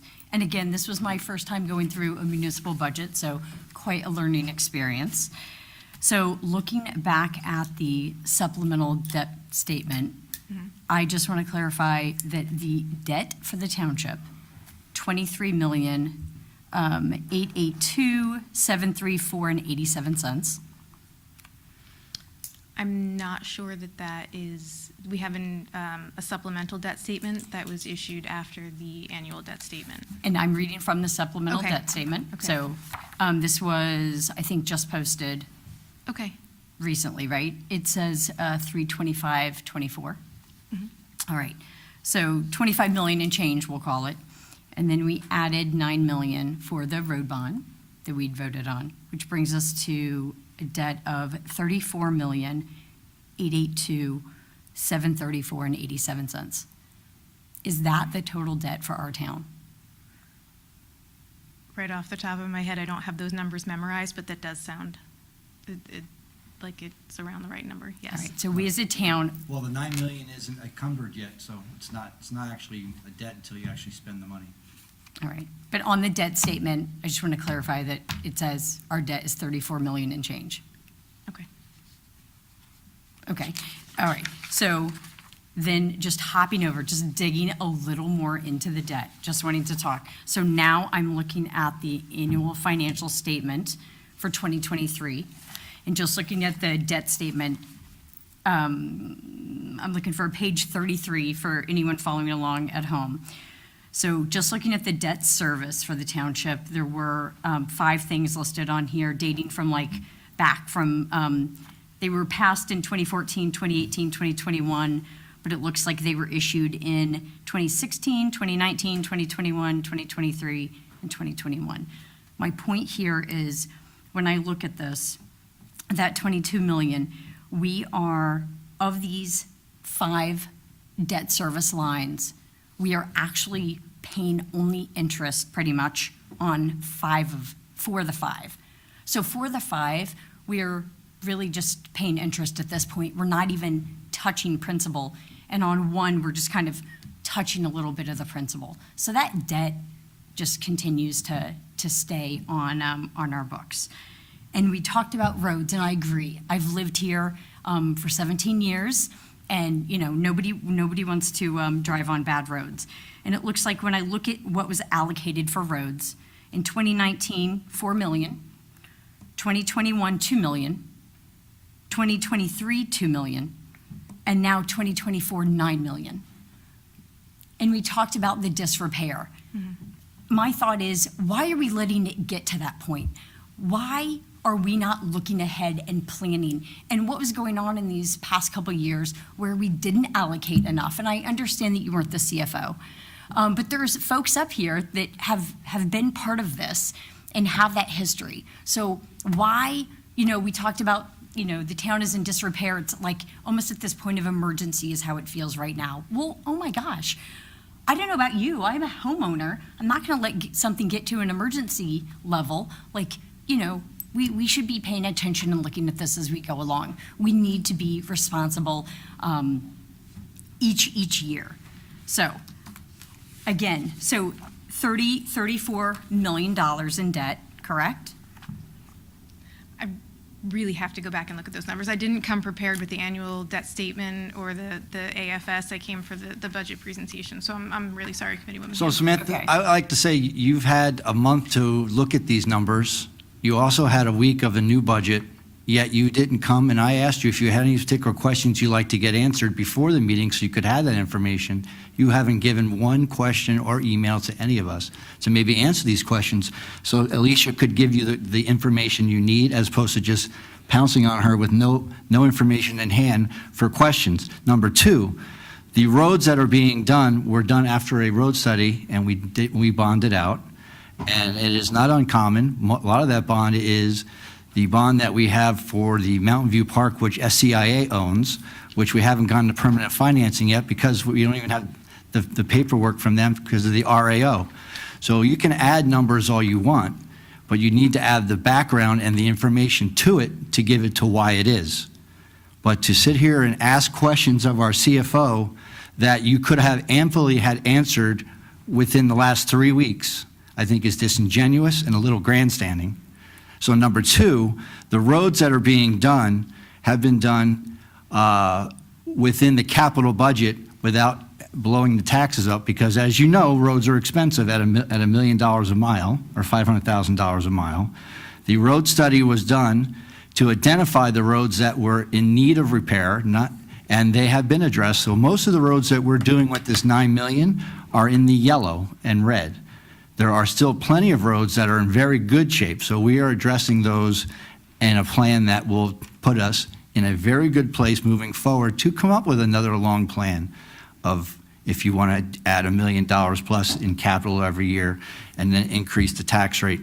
But, when we sit here and we talk about a $6.75 tax rate, and some people might say that's a lot, to do the way that you're proposing and do roads in a way that would increase the rate $10 to $20 to $30 a month, I think most people would not be in favor of. Can I finish my questions? Yeah, I think you can. All right. So, we were talking about the debt for the town is around $34 million. Okay. And that is, and then I'm just looking at the other piece was the annual debt statement. There's another $20 million in debt, right? And that was from, it's on the back of it's the last page of the annual debt statement. And again, this was posted, on the 24th of January of this year. So the 34 million and change plus the 20 million and change brings us up as a town, we owe 54 million. And yet we're talking about a budget of 40 million. So just wanting to understand if this is all, these are all from the website. This was all publicly posted, so I'm assuming these are accurate. Yes. Okay. Now I will get, and Sean and I did speak twice this week on this, so I don't think I'm asking you any questions that are totally out of left field or grandstanding. So going to the other document that was sent, I believe, on Wednesday. So now I'm going to this year's budget. Just to clarify, when I looked at this, a couple things that popped out. Okay. One is that the local tax rate for municipal purposes in the in the month since we introduced the budget, this was 11.91. And then from the update we just got this past Wednesday, which the town, I don't know if they've even seen this yet, it actually is 15.34. So we went up another 4% on the local tax rate for municipal purposes in just a matter of weeks. When I, again, look at this in kind of the year over year, the tax increase year over year has gone from 2021, 400,000, 2022, 382, 2023, 1.4 million, 2024, $3.4 million. So again, it's just, it feels like, and again, I'm new on the Township Committee, Catherine, committee woman, Payne, sorry to get casual, is also new.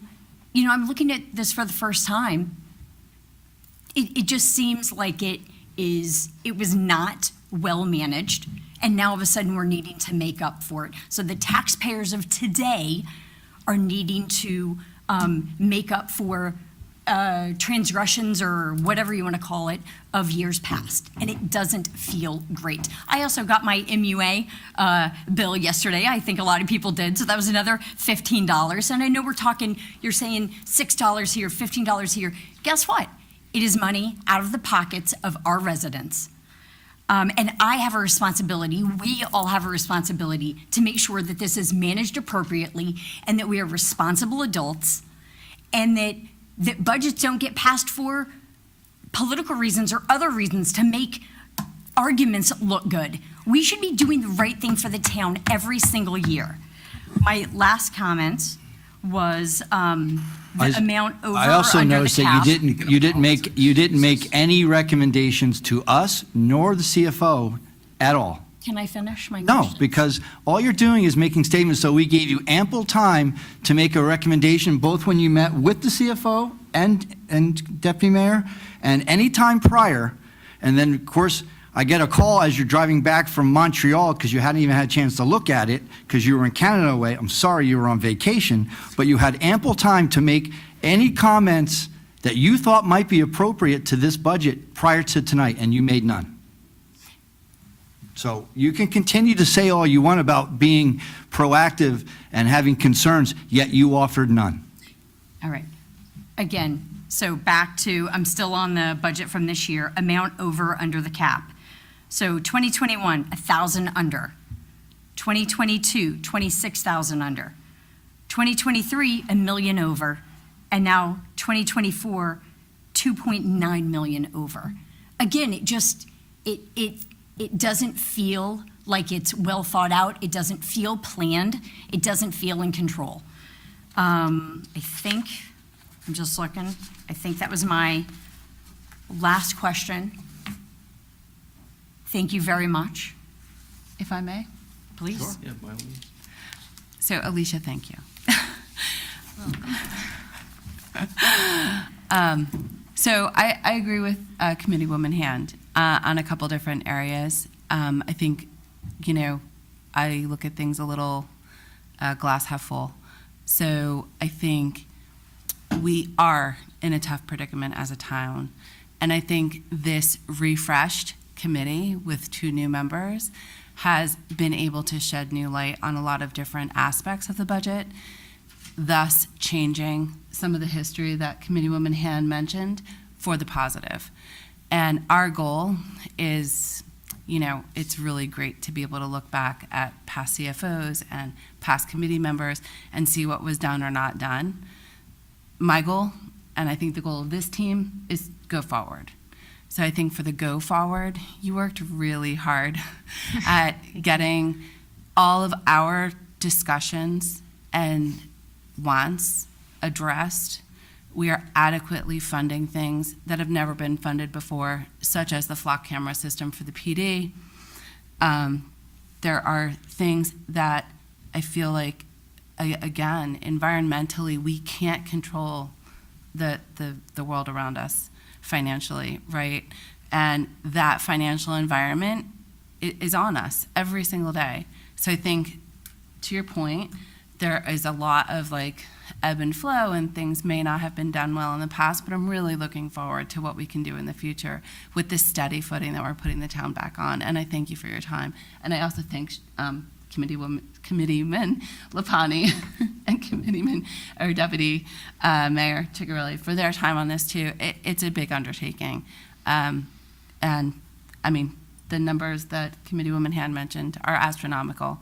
We're moving in the right direction. And, you know, as a constituent and also someone on this dais, that's super important to me to have that voice heard. And I thank you for letting me have it. Thank you. With respect to debt, I know we did an exercise. What's our debt ratio compared to what the municipal land use organizations require? It's a rhetorical question because I know it's well within the cap that they allow for debt. It is well within the range that's allowable. Again, I apologize. We can provide that information to Committeewoman Han. Absolutely. That would help answer the question and give her some confidence about what our debt payments are. Sure, $9 million, but as Committeeman Lapani said, we haven't spent that yet. And yeah, it's debt, but we're paying. You know, we're not paying now. Residents are not paying in full for the infrastructure, for capital, for the land, the land or the big Right. ticket items. Right. Let's say we unload some of it. We never pay the principal. A lot can happen. Correct. So, I think our debt, we didn't go into this without understanding what our debt was. So, and I don't want to say it, debt isn't always bad. It's not a good thing, but it's a tool, right? It's a tool we all use. We all have credit cards. And so there's a point, a purpose to that. And planning forward, we're already, what we're planning forward for. One of the tasks we talked about doing was looking at the debt schedule, when debt's coming off, when can we put more on, et cetera. So it's not that we haven't thought about it. It's something we're planning to do, planning to address, continue to address. So, budgets don't get accepted for political reasons. They also shouldn't get rejected for political reasons. So that's one of the notes I wrote. The cap bank, we use past cap bank, right? What's the purpose of cap bank? So cap bank it goes back 3 years and allows you to raise the taxes more than the 2% levy cap. But in essence, in the past, you built up the cap bank. Yes, it's So that taxes that could have been raised in the past but were not, Right. which allows us to do it now. Use it now. Yes. All right, so let me just take the politics out of this for a second. We are fully funding our police department this year, hiring 4 new police officers, fully resourcing them this year. We're doing 17 roads, chip sealing throughout the town, increasing our investments all over as it relates to recreation facilities. We are moving forward. If anybody wants to play in the past, I think it's such political garbage. Let's move forward. This has been a year of pushing the state to get 206 moving, getting Falcon Road done. We're all working on this together. Frankly, I'm disgusted by the politics that I saw tonight. I'm actually it's disgusting. And these questions could have been asked earlier. We are moving forward. We have the best-in-class police department, second safest small town in the country, in the Northeast United States, 5th safest city. That was just ranked today again, was put out against SafeWise. Another group picked up on it. Thank you to the police department. We're fully funding you guys, and I fully support that. We're fully funding our DPW to make sure we're safe during storms. I think it's ridiculous to play politics with this budget this year. This is a year to move forward and to look forward, and frankly, I think you should be ashamed of yourself with that. So I think this is a great budget for our township, and this is good for our safety, for our children, for our seniors, and this is a massive step forward for our town. So that's my opinion, hands down. What is the next step on this, Ms. Brake? Open and public. Public. Well, we have an ordinance first. Should I go through the ordinance as well, too? Yeah, that we introduced at the. So 2024-10? Yes. Yeah, okay, so 2024-10, ordinance to exceed the 2024 municipal budget appropriation limits and to establish a cap bank. May I have a motion to open the public hearing on ordinance 2024-10? So moved. Second? All in favor? Gotta be a roll call. Mhm. Do roll call on that? No, I'm following We're that. just- She has. Okay, you. all in favor? Aye. Please. Any opposed? Any discussion from the dais? Any comments from the floor?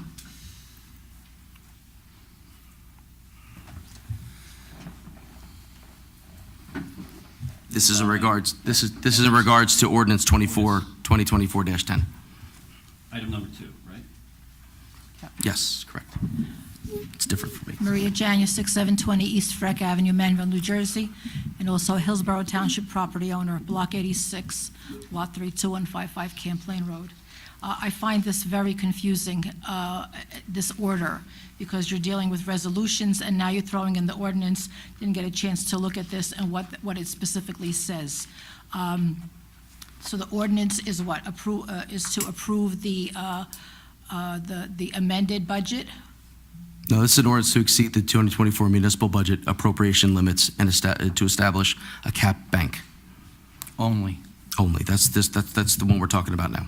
Okay, when I get this paperwork at the last minute, I don't have time to look at any of this. This is posted online, correct? Yes, and this is the It's order that posted. it is on the agenda. This is the order that is on the agenda as well, Ordinance is too. on the agenda. This is the order. I looked at the civic clerk, and none of the paperwork was provided. None of the But this is, resolutions, we're still nothing. going in the order of the agenda, so this Right, ordinance right, but it's is just right under the difficult to budget. look at 3 million things at one time prior to all of this. This is the same thing, Ms. just- Janusik, so- that we so- do every year that you ask why. This basically establishes a cap bank. We do it every year before the budget, and you ask what Okay, it is. so what exactly does that mean, establishing a cap bank, that you're raising how much money? Could you please explain it? It You was want to try just that again, explained Mr. from Willard, like you Alicia. did last year? Yes, we have been through this before. Basically, the legislature adopted this to would not punish good government. So my example, I think, that I gave you exactly last year was, let's say, for instance, your budget was $1 million, and you didn't raise, municipality A didn't raise the budget at all. Municipality B made it $1.2 million. Year 2 comes along.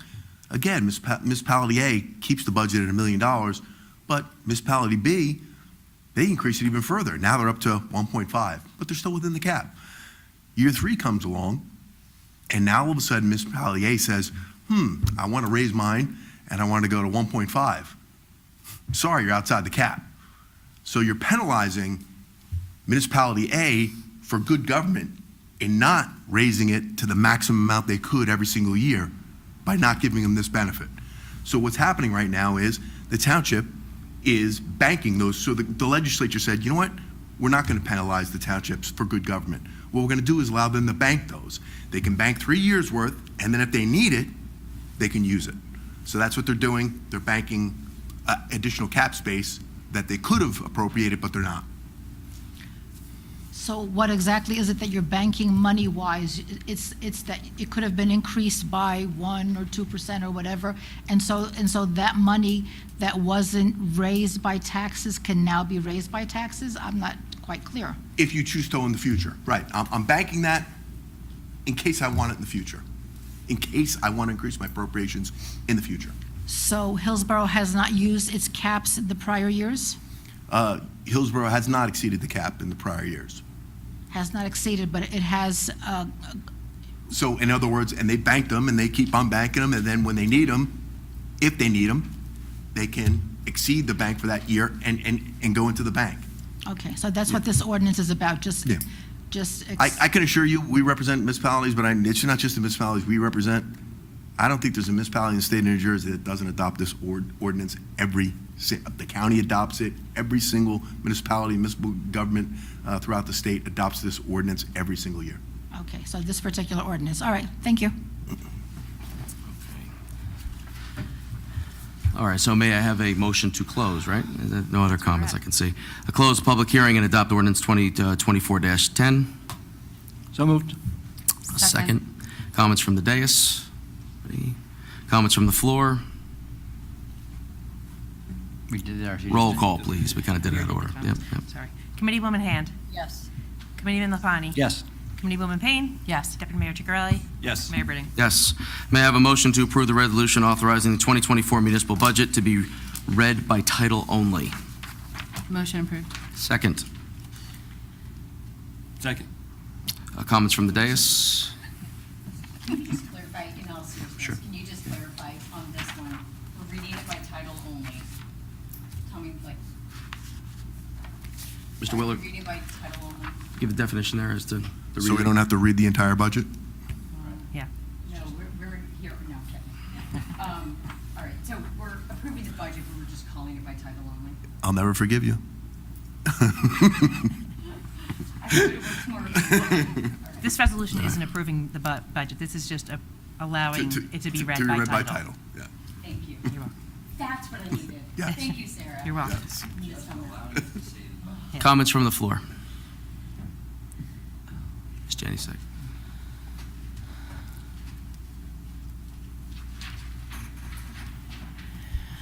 You leave them with the mic. Maria Janusik. This is consent number 3. Does this have a resolution number? It's a resolution, it's not, the system probably put a consent number at the top of it. It's a resolution. It's just within the budget section, where it's not part of the consent agenda. It's a resolution. So this doesn't have a resolution number? It has a resolution. On the top of the paper Yeah. form, it does say Yeah. consent. Yeah. It says Yeah. consent That- number it- 3. It shouldn't, it's just the way civic clerk puts the number on the top. It's a resolution. A consent is a resolution. It's just a resolution. I understand, for but the there are budget. other consents that have a resolution number. Number to the 3. left on top. Yeah. Number 3, Consent number 3. correct. But other consents have also on the left of the page at the top have This a does not. resolution number. And so this doesn't have a resolution number, you're saying?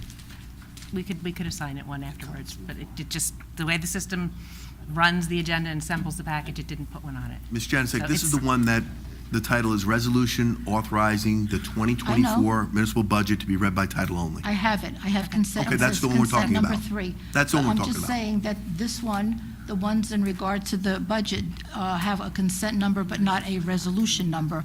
And so I was just asking, what is the resolution number for these? Okay. Now, this has no resolution number, and my question is also, it says here that upon request, each person can get a copy of this, besides it being online, so I can get a copy of the entire budget and with the amendment and everything? You could put a request in for it, yes.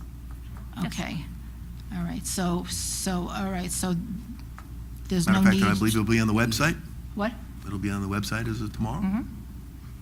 It's on the website, but also sometimes, not saying here, but I've gotten stuff where there's parts missing or whatever. I'd just like to request that. All right, so, but I'm just mentioning that there's no resolution number on this. Thank you. Thank you. Any other comments from the floor? Roll call, please. Committeewoman Hand. Yes. Committeeman Lapani. Yep. Committeewoman Payne. Yes. Deputy Mayor Chicarelli. Yes. Mayor Britting. Yes. May I have a motion to open the public hearing for the adoption of the 2024 municipal budget? So moved. Second.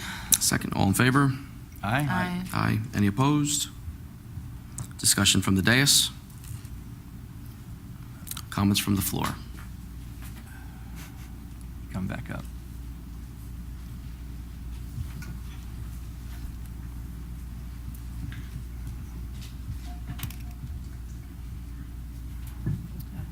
You know what, I'm going to move this mic over.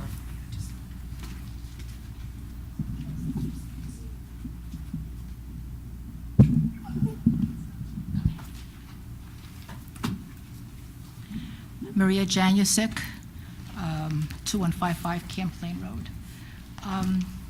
There were comments made that there were some audit concerns. Are there any records in regards to what those audit concerns were? Deputy Mayor, would you like to address those, because you made those comments? Yeah, it was part of last year's audit. I think it had to do with capital spending. I don't recall exactly what they were, but audit findings, there was 2 or 3 that were published at the end of year audit. So I don't remember what they were, but I know she's adopting or making some changes based on recommendations from the audit firm. And so is that available for the public to see? I'm sure you could Oprah it, last year's audit findings. So what would that be called? Last year's audit findings? Yeah. And then there's also the response to those findings? I believe so. Okay. That I'm not sure about. I'm not sure how they handled it.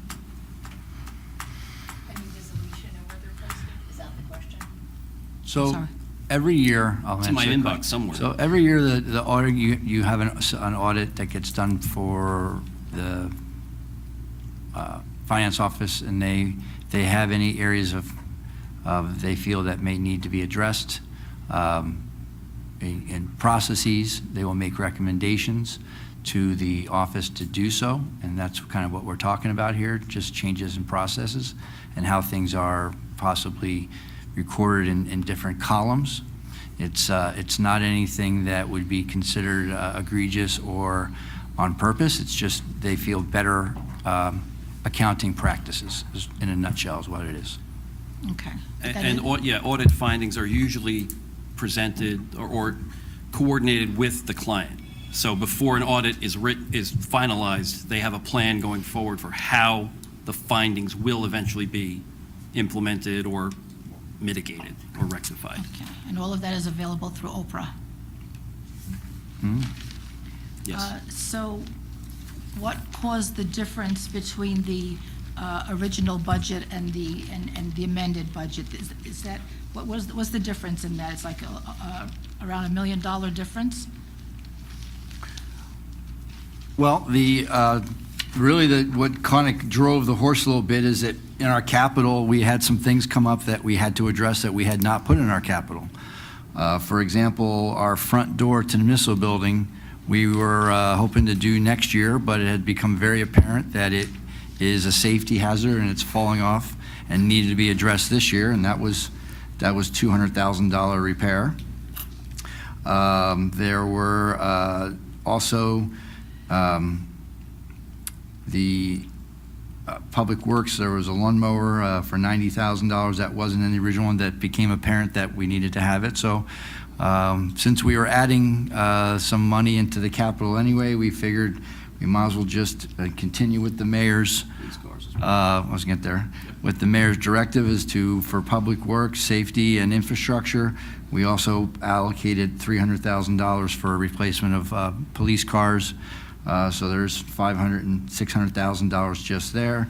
The DPW roof repairs was $25,000, and some other ancillary things that were included. But essentially, it was all on the capital side that since we had to add, what started with the municipal door, it had to be done, and a couple other things in that period between the initial budget and here, added to the capital, which basically was the driving. All the other expenditures were the same, basically keeping the lights on and paying our police and paying our structure is the same. It was really just on the capital side.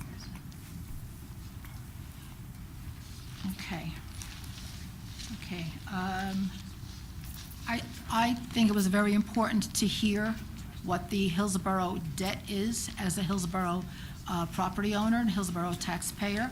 I thought that was very important, and I thank Committeewoman Ball that she presented this.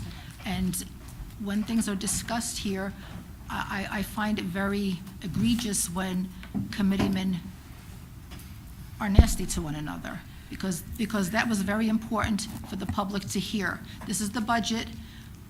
We're being told that there's $50 million that's owed, and then we hear that 4 out of 5 of the expenses, you're only paying interest. That's poor financial. I would never do that. I pay my bills. I don't just pay off interest and wait for it to accumulate and accumulate. So what was presented was very important. I didn't see it as grandstanding, and I think that's very ugly to hear that, and I thank you for presenting that, and I think everyone should pay attention to this. And I think Ms. Noon kind of is being a little bit of the person that's getting attacked for this, and she's not at fault, but the prior Ms. Spoon is not being CFO attacked by anybody here. We support her 1,000%. 100%.